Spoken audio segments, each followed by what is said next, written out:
Welcome to African Folktales by Tammy. Please don't forget to hit the like button and subscribe for more interesting stories. Also share this story to someone who might be interested. Let's get into the story. The morning sun filtered gently through the sheer curtains of the Asari residence in Tamiko Estate, casting golden stripes across the cream walls of their tastefully furnished bedroom. The soft hum of an air conditioner played in the background, blending with the chirping of birds perched somewhere beyond the open windows. Diana Asari stirred first, stretching with a quiet yawn as the warmth of the new day kissed her skin. She turned, expecting to find William still sleeping beside her, but the other side of the bed was empty, already cold. She rose, tying her silk robe loosely around her waist, and padded quietly down the corridor. The aroma of brewing coffee led her to the kitchen, where William stood by the countertop, shirtless, humming under his breath as he spooned sugar into 2 mugs. He turned slightly when he sensed her presence, offering a small smile. "Morning, Dee," he said, voice gravelly from sleep. Diana smiled back, stepping closer to wrap her arms around his waist from behind. "You're up early. Coffee smells divine." He chuckled softly. "Figured I'd surprise you. You've been working late all week. Thought you deserved a good start." She pressed her cheek against his bare back. Moments like this, soft and unspoken, made her feel like their love could survive anything. And in many ways, their marriage had felt like a fortress, sturdy, balanced, and mutual. They didn't need grand gestures. The small things, the morning coffees, the shared playlists, the way he waited for her when she worked overtime, held them together. Over breakfast, they sat across from each other, Diana in her work blouse and sleek ponytail, Williams in his navy blue shirt, his tie hanging loosely around his neck as he scrolled through the news. They took turns sharing updates about their week. Diana had just wrapped up a complex project rollout at Netlink Dynamics, while Williams spoke briefly about his review meeting at Delta Core. There was no competition in their tone, no bitterness in their words. Not yet. But the numbers hovered between them unsaid. Diana's salary, though she never flaunted it, far outpaced Williams'. In Vinsaba's tech space, she had quickly risen through the ranks, admired for her strategy, foresight, and quiet leadership. Williams, on the other hand, worked in the finance department of a mid-level firm, steady and comfortable, but not remarkable. While Diana's paychecks arrived with bonuses and stock options, Williams came with deductions and the occasional late incentive. It wasn't that he begrudged her success.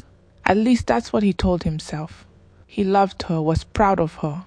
But pride had layers, and sometimes when her phone buzzed with another invitation to speak at an industry panel, or when her boss gifted her a new laptop for meeting her KPIs, something inside him would twitch. That morning, between sips of coffee, he casually said, we really should revisit the idea of a joint account." Diana looked up mildly surprised. "Again?" He offered a laugh that didn't quite reach his eyes. "It just makes sense, Dee. We're a team. We should be planning long-term, building towards something bigger." "We are building," she replied gently.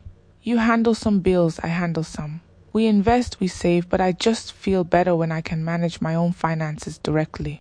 I've always been like that." Her tone wasn't combative. If anything, it was soft, reassuring. But he said nothing more, just gave a small nod and returned to his toast, chewing slowly. Diana had no idea her refusal pricked deeper than he let on. Later that night, after dinner and light conversation, Diana fell asleep with her head on William's chest as they watched a crime drama on TV. Her breath was steady, peaceful, trusting. Williams stared at the ceiling long after the show ended, running his fingers absent-mindedly through her hair. He loved her, of that he was sure, but a small voice in the back of his mind whispered a truth he wasn't ready to face, that her success made him feel small, powerless, invisible. And that feeling was growing. But for now, he tucked those thoughts away. He held her a little tighter and closed his eyes. After all, they were happy, weren't they? The rain that morning came without warning, fierce and unrelenting. William sat inside the Delta Core conference room, his fingers interlocked tightly on his lap as the HR director, a middle-aged woman with tired eyes, read off a paper in a flat, rehearsed tone. She didn't meet his gaze. She didn't need to. The words were already slicing through him like blunt knives. The company has decided to restructure the finance department. Unfortunately, this affects your position. Your employment with Delta Core Solutions will be terminated effective today. The silence that followed was oppressive. Williams blinked slowly, his chest tight with disbelief. Just 3 weeks ago, he was leading a budget review presentation. Now he was being handed a white envelope and told to take time to recalibrate. He nodded slowly, forcing out a thank you he didn't mean, then stood, legs heavy, dignity bruised. As he walked out of the building, each step felt more distant from the man he thought he was. By the time he got into his car, his hands were trembling slightly. He gripped the wheel, staring blankly through the windshield as the rain pelted it like nature itself had turned against him. He didn't drive home immediately. Instead, he parked near Vinsaba's quiet Baywood Park, an empty stretch lined with trees and mist. For nearly an hour, he just sat there, his mind blank, the weight of joblessness slowly creeping in like fog under a door. When he finally arrived home, Diana was still dressed in her work clothes, typing rapidly on her laptop at the dining table. She looked up with a smile that faded the moment she saw his face. "Williams," she said, voice sharp with concern. He didn't speak immediately. He walked past her, dropping his bag on the couch with a thud, then sat down beside it, rubbing his temples. "I lost my job." The words were so blunt they sounded unreal even to him. Diana stood frozen for a second, then crossed over and knelt in front of him. Her hands cupped his cheeks. "What happened?" she asked gently. "Talk to me." He looked at her then, eyes red but dry. "They're restructuring. My role is gone." There was a silence between them, thick with unspoken fears. Diana didn't ask too many questions. She didn't try to force logic or solutions down his throat. She simply wrapped her arms around him and held him tightly, her forehead resting against his. That night she made him his favorite egusi soup with pounded yam, played his favorite jazz playlist, and told him over and over again that everything would be okay. But the days that followed were not easy. Williams began applying for jobs with a quiet desperation. He set up a schedule, woke up early, wore a clean shirt just to feel normal, and sent out CV after CV. Diana supported him wholeheartedly, reviewing his applications, sharing links, and even connecting him with a recruiter friend. She never made him feel lesser. If anything, she began taking on more, paying all the bills, ensuring his parents still received their monthly upkeep without interruption, and even upgrading their generator when it started acting up. Williams noticed it all, every gesture, every effort to keep the home functioning without him having to ask. And it ate at him. The calls he expected never came. Emails remained unread. Interviews were rare, and when they did come, they ended with polite rejections. Weeks bled into months. The house felt heavier. The silence longer, Diana remained positive. "It's just a season," she would whisper against his back when they lay in bed at night. "You'll bounce back." But Williams wasn't sure anymore. The world outside moved too fast, and he was starting to feel left behind. Friends who once called him for consultations now spoke about their promotions with cheerful detachment, unaware that he was quietly sinking. The breaking point came one Tuesday afternoon when Diana arrived home early. She was bubbling with excitement about a panel she had just moderated. Williams had spent the entire day watching job search webinars and staring at spreadsheets that made him feel useless. She walked in, radiant and full of stories, and as she laughed, recounting something witty one of the speakers had said, Williams found himself forcing a smile, nodding while staring at a spot on the wall behind her. He couldn't help it. Resentment had started to bloom. He hated that part of himself, hated that he was even comparing. But when Diana's phone buzzed again, another congratulatory message flashing on the screen, he felt a familiar sting in his chest. He excused himself to the balcony. Out there, under the fading Vinsaba twilight, he leaned on the railing, the city's hum buzzing beneath him. Somewhere, someone else was celebrating a win. Somewhere, someone was getting hired. And here he was, a man without a role, a title, or a purpose. And though Diana had done nothing wrong, he couldn't shake the voice in his head whispering, "You are no longer needed. Not in this house, not in this marriage." But he said nothing. He smiled when she joined him outside, her fingers lacing into his. He was still the man of the house, wasn't he? The hallway lights flickered slightly as Diana walked past the open glass doors of NetLink Dynamics HR office, a soft document folder pressed to her chest. She had just finished overseeing the onboarding of a new intern when she overheard one of the recruiters mention a newly opened role in the business analytics division. It wasn't a senior role, mid-level at best, but it came with benefits and, more importantly, opportunity. She slowed her steps slightly but didn't stop to inquire.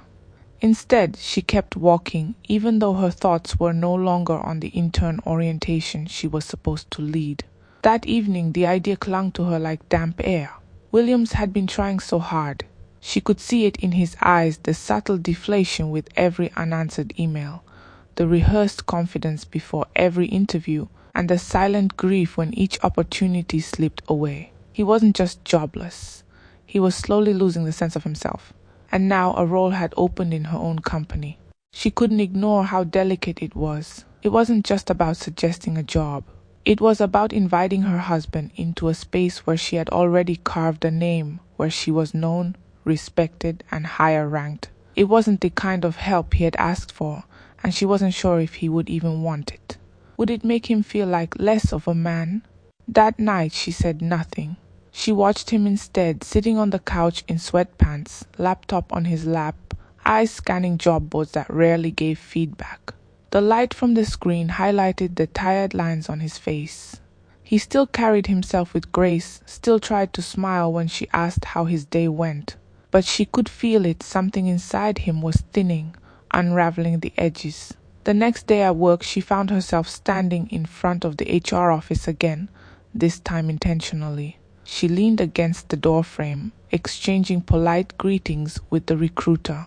"You said that analytics role is still open," she asked casually, eyes on the carpet. The recruiter nodded. "It is. We haven't had strong internal candidates. It's open to referrals too if you know someone." Diana left with the job description in her inbox.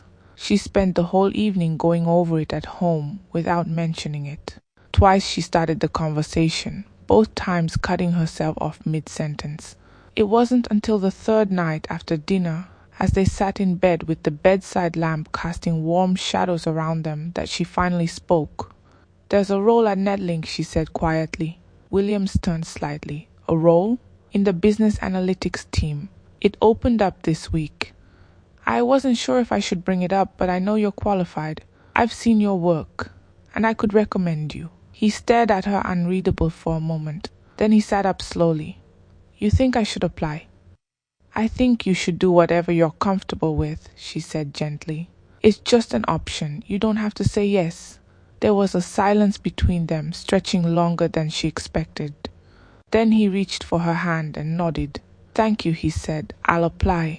And just like that, the weight shifted. Diana sent in the referral the next morning, and within a week, Williams was called for an interview. The panel was professional, and though Diana had no direct hand in the final decision, her recommendation had opened the door. Williams presented himself with poise, answered each question with clarity, and drew from his years of experience at Delta Corps. When the offer came, it felt like light breaking through fog. He was in. He had a place again, their home, once subdued with uncertainty, lit up with celebration that evening. Diana ordered food from his favorite restaurant, lit candles in the dining room, and raised a glass of wine to toast his new beginning. "To fresh starts," she said, her eyes glowing with pride. Williams laughed, touched her hand, and smiled wider than he had in months. The first week at NetLink was quiet. He learned the structure, met his team, and kept a professional distance from Diana at the office. She respected that. They drove to work together each morning, parting ways at the elevator with a smile. She would go up to the 6th floor, where the glass offices overlooked the skyline. He would walk to the 3rd, where his team worked in clustered cubicles. At first it worked, but then he noticed things. The way colleagues greeted her with admiration. The way senior executives passed by him to shake her hand in the hallways. The way his own team members casually referenced Diana's structure when discussing workflow. Each moment was a reminder that he had entered her world and the shadow was beginning to feel cold. The days moved like clockwork, yet for Williams, each tick echoed louder than the one before. He arrived at Nettling Dynamics before the office's lights flickered on and stayed long after most had left, diligently clocking hours that no one asked him for. To the untrained eye, he looked committed, eager. But inside, something was shifting, subtle at first, like a draft sneaking through a closed window. At home, Diana remained warm and attentive. She still prepared breakfast on Fridays, packed small notes in his lunch bag with playful doodles, and always waited in the car after work so they could drive home together. But Williams no longer looked forward to the ride. He noticed how often she received calls from upper management during the commute, her voice calm, solution-oriented, respected. Even in the silence, her phone seemed to remind him of her significance. In contrast, his role felt functional, needed but not admired.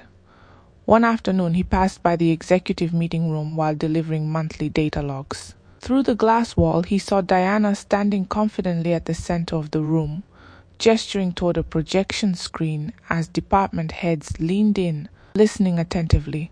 Someone clapped. Another nodded in approval. Williams stood frozen for a second too long. The receptionist passed behind him. "She's brilliant, isn't she?" she said, smiling. "We're lucky to have her here." He forced a grin, nodded, and walked away, his fingers curling tightly around the manila file he held. That evening, over dinner, Diana recounted a humorous incident involving her and a junior analyst who accidentally sent a company-wide email. She laughed, mimicking the analyst's frantic apology. Williams smiled faintly but didn't laugh. He pushed his food around with his fork. "You okay?" she asked, sipping from her wine glass. "Yeah," he said quickly, "just a long day." Nothing serious, but everything was serious now.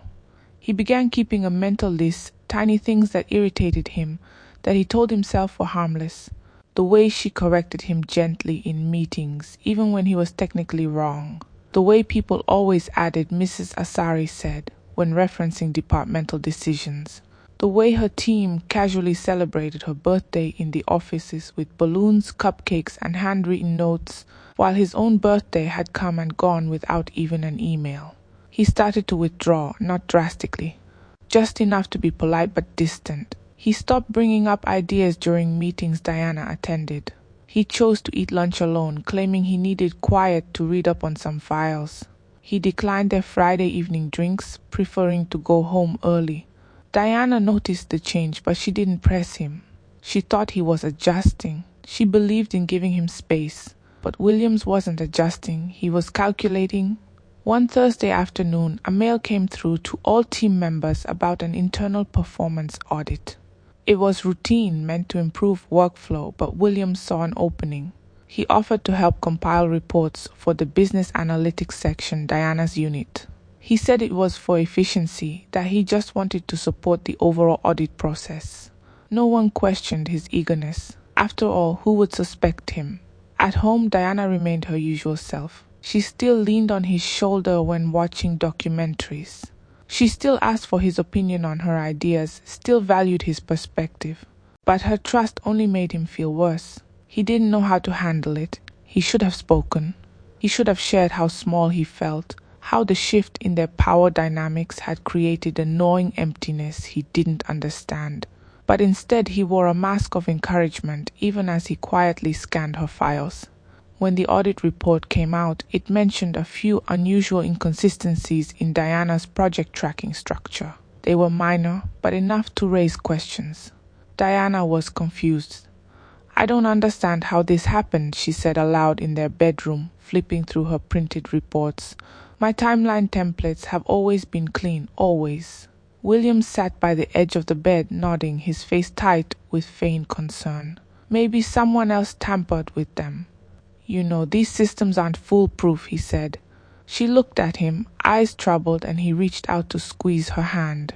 "Don't worry, Dee. You've been consistent. They'll see that." But the seed had been planted. No one accused her directly, no warning was issued. But the tone of internal communications shifted. Suddenly there were more check-ins, fewer executive meetings. Her once seamless authority now came with questioning eyes. At night, Williams would lie beside her, watching her sleep restlessly, her mind still trying to piece together what had gone wrong. And he'd turn away, his face cold in the dim light, battling the guilt and yet feeding it. Whatever had started as a bruised ego was now something darker. And it was only just beginning. The harm began not with explosions but with whispers. Silent tamperings, subtle omissions, calculated deflections. Williams became a master of making it look like nothing was wrong, even as he chipped at the very foundation of his wife's career. It started with missing timestamps. He had access to the shared analytics repository and knew just enough about Netlink's internal audit procedures to make harmless-looking tweaks that wouldn't trigger immediate flags. A column misaligned here, a figure left unverified there. Files that once glowed with precision were suddenly flawed, barely, but enough to raise the kind of questions Diana didn't deserve. He masked it all under concern. At home, he asked how her projects were going. At work, he volunteered to double-check her team's deliverables, just to be helpful. Diana, unsuspecting, welcomed the support. After all, this was the man who had held her hand through sleepless nights, celebrated her triumphs, wiped her tears when her father passed away. If there was one person in the world she didn't think she had to second-guess, it was her husband. But now she was being second-guessed at work. After nearly a decade of clean reports and pioneering success, Diana found herself sitting in tense review meetings where slides she hadn't seen before presented as hers, full of contradictory figures. She stared at graphs skewed out of shape, line items she couldn't trace, and summaries rewritten in unfamiliar tones. Her supervisor, Mr. Ekanem, remained diplomatic, but Diana could sense the change in posture. Fewer smiles, more pauses, a slow erosion of trust. "I know you've been under pressure," he told her one day after a particularly awkward check-in. "Maybe it's time to step back from too many responsibilities and just focus on your core deliverables for now." Diana left the meeting with her chest tight and palms sweaty. For the first time in her career, she was being told in polite language that she might be slipping. Williams was waiting in the car that evening, scrolling on his phone with his usual calm demeanor. She got in quietly, seatbelt clicking into place. "You okay?" he asked, glancing briefly at her face. She hesitated. "Just weird office politics," she muttered. "Someone's been meddling with my files, I think. Stuff's not adding up." He raised an eyebrow, played his role well. "Seriously, who would do that?" "I don't know yet," she sighed, "but I'll figure it out." "Let me know if you want me to help you check anything," he offered casually, like a loving husband should. And she nodded, grateful. She had no idea. Behind closed doors, Williams was now emboldened. He had learned the rhythm of the system, knew when security backups were logged, how approvals were filtered, which files had version histories and which didn't. He avoided anything traceable. Instead, he used cloned copies, replicated just enough of her voice in document formatting that they passed as hers. And he made sure they failed her, one mistake at a time. The breaking point came after a quarterly board meeting. Diana was summoned to the 11th floor executive wing. The room was quiet when she entered, the blinds half drawn, the air heavier than usual.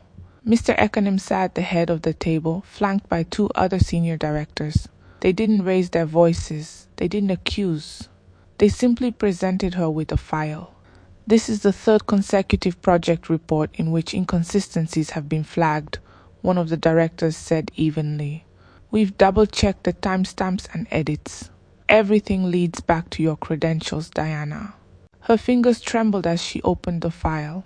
Her own name, her own ID stamp, but she knew she hadn't touched this version of the report. She stared at it like it was a weapon she didn't know she'd been carrying. "We'll have to place you on temporary suspension," Ekanem said, unable to meet her eyes. "Pending a full internal review." Diana left the room in a daze, the hallway lights suddenly too bright, her heels echoing too loudly against the marble tiles. Her world felt like it was tilting on its axis, familiar corridors now foreign terrain. By the time she reached the lobby, she was barely holding it together. When she told Williams that night, he embraced her tightly. He held her for a long time, said all the right things, how he believed in her, how he knew this was a mistake. "I'll help you clear your name," he whispered. pressing a kiss to her forehead.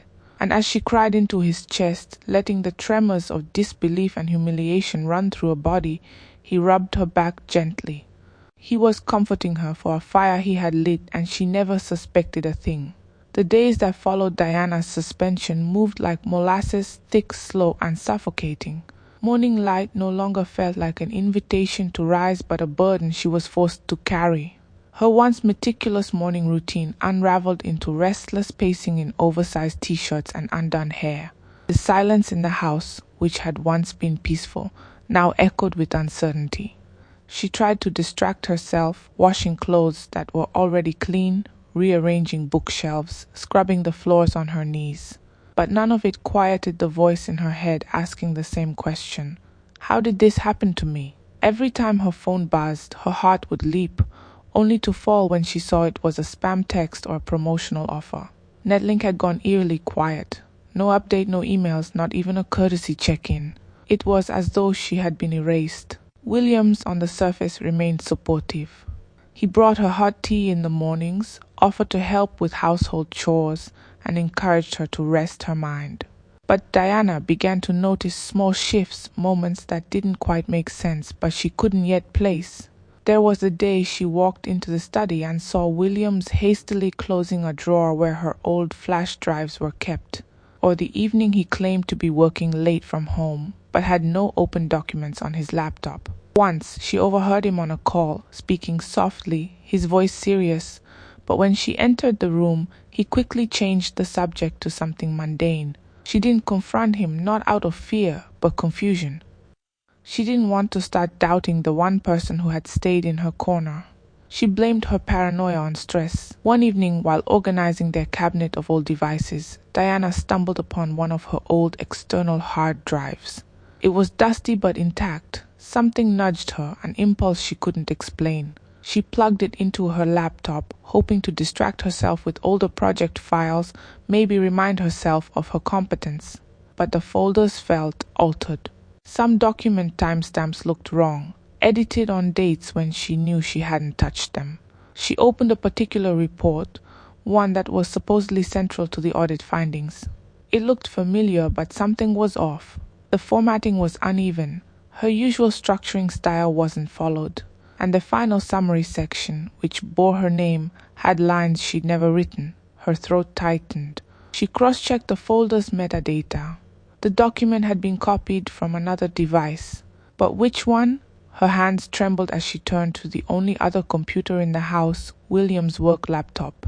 It was password protected, and she didn't know the login. He had changed it months ago, citing office security protocol. She had thought nothing of it at the time, but now it gnawed at her.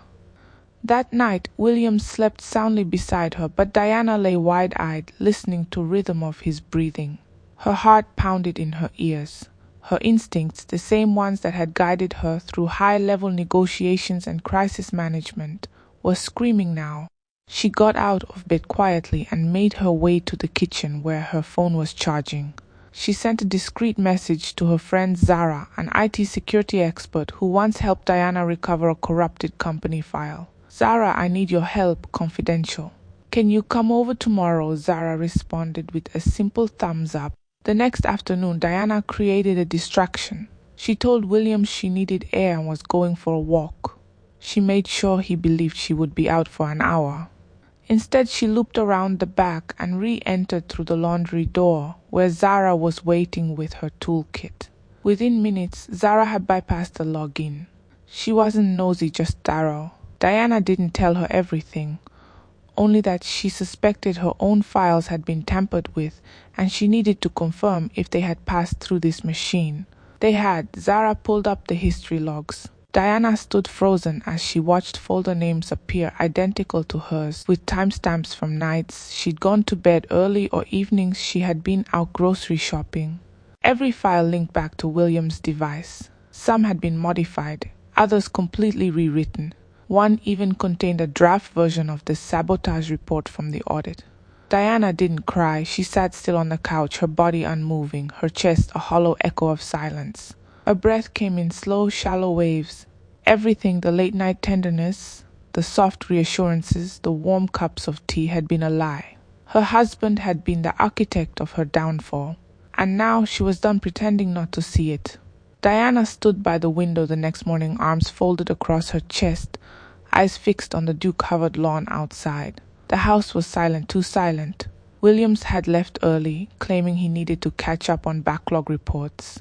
She hadn't said a word in response, only watched him slip on his shoes and head out the door like a man without secrets. Her fingers were stiff from clenching them all night.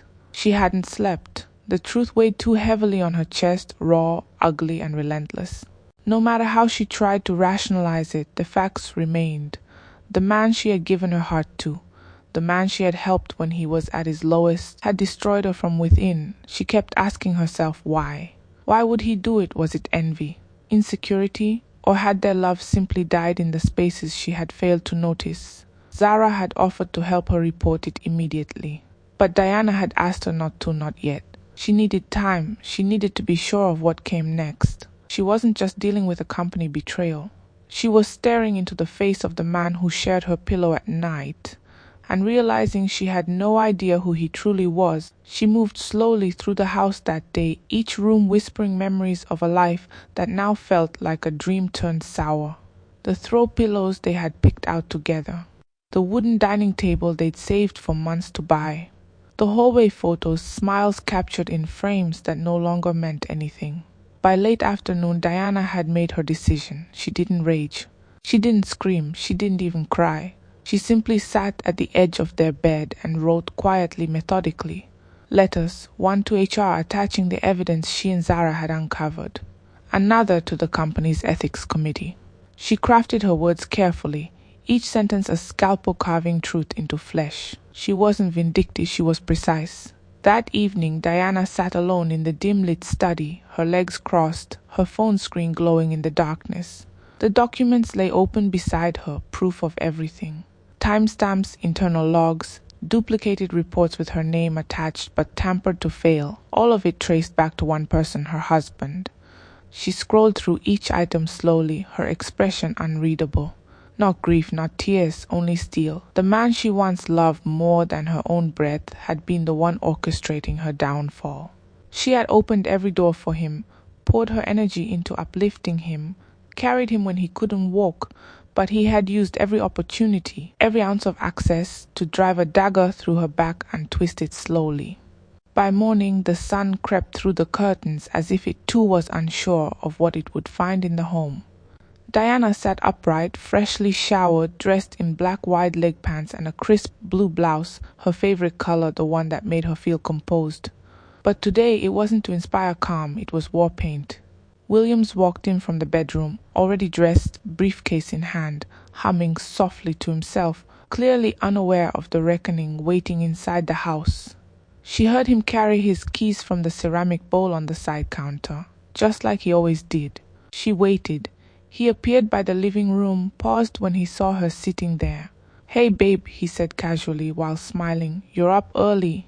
"I know," she replied. He froze. The air shifted. Her tone was not tired or tense, it was calculating. He tried to recover. "Everything okay?" She stood up slowly. "Yes, Williams.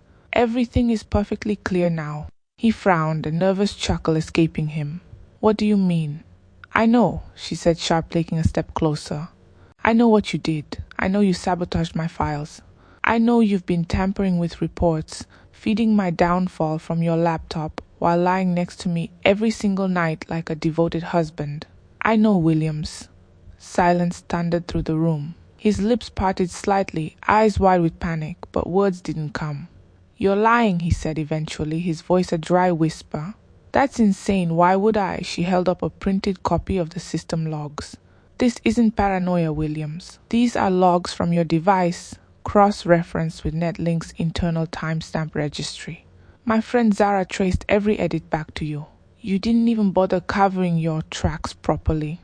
You were so blinded by jealousy, so hungry to see me fail that you got sloppy." He took a step back, his face pale, his tongue fumbling to form excuses. "Diana, listen, I wasn't thinking straight. I was just overwhelmed, she barked, laughing bitterly. "You were malicious. Don't you dare insult my intelligence by pretending this was some emotional breakdown. You deliberately set out to destroy me. You planned it. You calculated it. You executed it.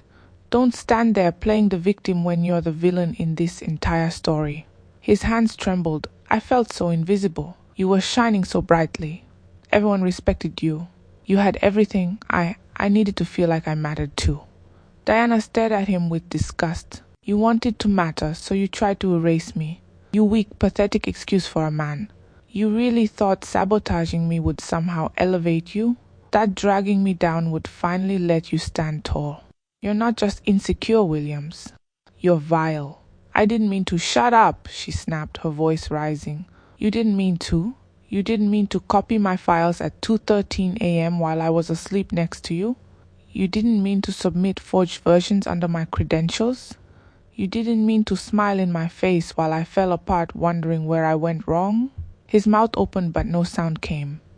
"You're a coward," she said, her voice lower now, but far more lethal. "You didn't lose me to success, Williams. You lost me to your own stupidity. Your ego couldn't bear the weight of my growth, so instead of becoming a better man, you became a saboteur, a bitter, small-minded saboteur. You slept beside a woman who would have built empires with you, and you chose to become the reason everything burned." He reached toward her, desperation etched across his face. "Please, Diana. I know I failed you, but we can fix this. We can talk to someone, get help. We can start over." She recoiled, her glare venomous. "Start over? With you? I wouldn't spit in your direction if you were on fire. I gave you everything. I nurtured your dreams, carried your pain, defended you, and built you back from the rubble. And this is what you did to me in return. You're not a man, you're a parasite." Her voice broke momentarily, but the steel remained. "You waited until I was at my peak, then gnawed at my spine from the shadows like the snake you are." He dropped to his knees. "Please. I messed up. I was drowning. I needed you to see me." She cut him off. "I saw you. That's the saddest part. I always saw you. Even when the world didn't, even when you had nothing to offer, I stood by you. I championed you. I believed in you more than you believed in yourself." She pointed to the door. "And you turned around and killed the only person in your life who truly gave a damn." Silence. She stepped to the cabinet, pulled out a white envelope, and tossed it at him. "Those are the divorce papers, already signed. I filed a petition for dissolution and filed evidence of your misconduct with Netlink. By now your access has been revoked." He looked down at the envelope like it might bite him. She wasn't done. "I'm also suing for damages," she continued calmly. "Emotional, financial, and professional. Don't worry, you won't need a lawyer. You can't afford one. Your bank account is frozen pending investigation, and your assets have been flagged. You'll be lucky if you leave this house with your underwear." Williams choked on a sob. "Diana, don't do this," she tilted her head. "You already did this. I'm just finishing what you started." He looked up at her, a shell of the man he once was. The tears that rolled down his cheeks found no sympathy in her eyes. "You could have had a queen, Williams," she whispered, "but you chose to envy your own crown." She turned and walked toward the door, pausing only once. "I hope the silence left behind fills your ears every night, louder than your guilt." With that, she opened the door and walked out, without a tear, without a backward glance. And Williams remained on his knees, in the middle of the room they once built together, surrounded by nothing but air, regret, and the echo of his own destruction. We've come to the end of this story. Please subscribe to my channel to support me. Thank you.